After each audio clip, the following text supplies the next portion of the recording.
ظالم ہے، ان کو پتہ ہے یہ بندہ دو نمبری کر رہا ہے، ان کو پتہ ہے یہ بندہ دین سے بغاوت کر رہا ہے، مصطفیٰ کریم علیہ السلام کے دین سے ٹکر لینے کی کوشش کر رہا ہے، لیکن صرف اس نے اس لیے لوگوں کو منع نہ کیا کہ لوگ ناراض ہو جائیں گے، میرا جو سٹیٹس ہے معاشرے میں وہ آہستہ آہستہ خراب ہو جائے گا، لوگوں کی نگاہ میں سے عزت کا وقار ختم ہوتا چلا جائے گا، وہ گنگا بن کر بیٹھا رہتا ہے۔ تو میرے آقا کریم صلی اللہ علیہ وسلم نے فرمایا بتاؤ پھر تمہاری دعائیں کیسے قبول ہوں جب علم ہے کہ یہ بندہ ظالم ہے، علم ہے کہ یہ بندہ جھوٹا ہے، پھر بھی جھوٹے کا ساتھ دینے والا اور دو نمبر بندے کے ساتھ کھڑے ہونے والا۔ جب معاشرے میں ایسے بندے موجود ہوں گے تو پھر دعائیں کبھی قبول نہیں ہوگی، پھر انتظار کرنا کس بات کا، کبھی تمہارے اوپر زلزلے آ جائیں گے، کبھی تم پر قحط آ جائے گی، بارشیں رک جائیں گی، یا بارشیں ہوگی تو بے موسمی بارش ہوگی، ادھر فصل تیار ہو رہی ہوگی، فصل پک کر بالکل آئین قریب آ پہنچی ہوگی، خزانہ ملنے کا ٹائم ہوگا تو اللہ رب العزت بے وقت بارش نازل فرما دے گا، تمہاری ساری امیدوں پر پانی پھیر کر رکھ دے گا۔ اس لیے اس کا سبب کیا ہے کہ جب تم نیکی کا حکم نہیں کرتے، برائی سے منع نہیں کرتے تو پھر اللہ کے عذاب میں مبتلا رہو گے۔ کامیاب وہی ہیں جو دنیا میں رہتے ہیں اور پھر عمل بالمعروف بھی کرتے رہتے ہیں اور نیکی کا حکم کرتے رہتے ہیں اور لوگوں کو برائی سے منع فرماتے رہتے ہیں۔ میرے آقا کریم صلی اللہ علیہ وآلہ وسلم سے پوچھا گیا، حضرت ابو عبیدہ بن جراح رضی اللہ تعالی روایت کرتے ہیں، یا نبی اللہ یا رسول اللہ صلی اللہ علیہ وسلم سب سے بڑا جہاد کیا ہے؟ سب سے بڑا جہاد کا درجہ کیا ہے؟ آپ رسول اللہ صلی اللہ علیہ وسلم نے جو حکم فرمایا ہے وہ میرے آقا کریم صلی اللہ علیہ وسلم نے ارشاد فرمایا سب سے بڑا جہاد یہ ہے کہ ظالم حکمران کے سامنے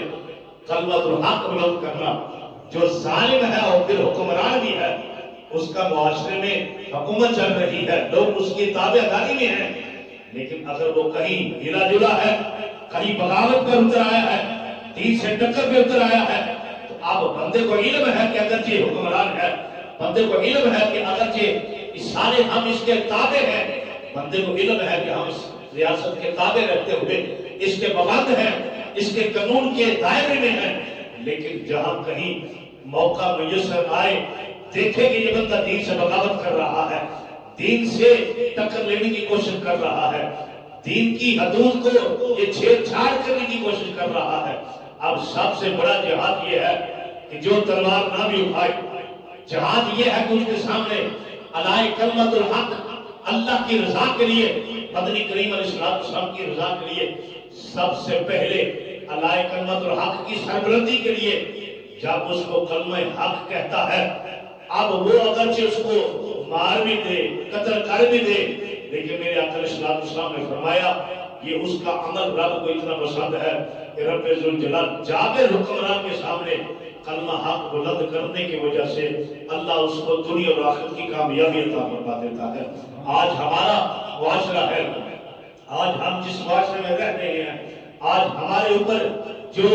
حکمران مسلط ہیں، یقیناً وہ ایک نہیں 1000 دن رات کو غلطی کر کر سوتے ہیں، صبح اٹھتے ہیں تو پھر غلطی کرنے کے لیے شیطان ان کے ساتھ بطور معاملت ہوتا ہے۔